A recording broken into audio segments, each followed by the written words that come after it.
దైవజనులందరికీ కూడాను, ఇక్కడ ఉండే విశ్వాస సోదరులు సోదరిమణులు చిన్నలు పెద్దలు ప్రతి ఒక్కరికి కూడాను వందనాలు తెలియజేస్తున్నాను. నేను మీ సహోదరుడు, మీ బ్రదర్ షఫీని. ప్రవీణ్ పగడాల గారు నిజం చెప్పాలంటే వారు గొప్ప వ్యక్తిత్వం ఉన్నటువంటి వ్యక్తి. వారి గురించి నాకు తెలిసిన, నేను తెలుసుకున్న విషయాలను బట్టి చాలా గొప్ప వ్యక్తిత్వం విషయం. అందరూ అనుకుంటుందంటే ప్రవీణ్ పగడాల గారు ఇప్పుడు మన మధ్యలో లేరు అనుకుంటున్నారు. నేను ఆ విషయాన్ని ఒప్పుకోను. ఎందుకంటే వారి భావాలు, వారి ఆలోచనలు, వారి మాటలు ఇప్పుడు మనతోటే ఉన్నాయి.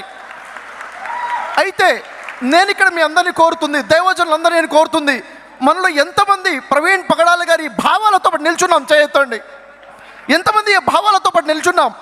ఏదో వచ్చామా చూసామా పోయామా అని కాకుండా వారి భావాలతో పాటు, వారి ఆశయాలతో పాటు, దేవుడిచ్చిన పిలుపుతో పాటు దైవజనులుగా మనం నిల్చోవాలి.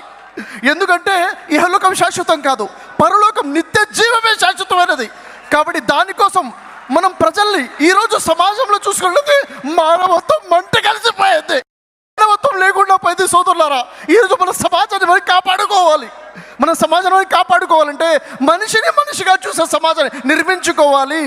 ప్రజల్లో మానవత్వం చచ్చిపోయింది, ధర్మం కనుమరుగైపోయింది. నిన్ను వలని పొరుగువారిని ప్రేమించుము అన్న ధర్మాన్ని మన ప్రజలకి పరిచయించాలి. దీనికోసమే మన ప్రవీణ్ పగడాల గారు పాటుపడ్డారు.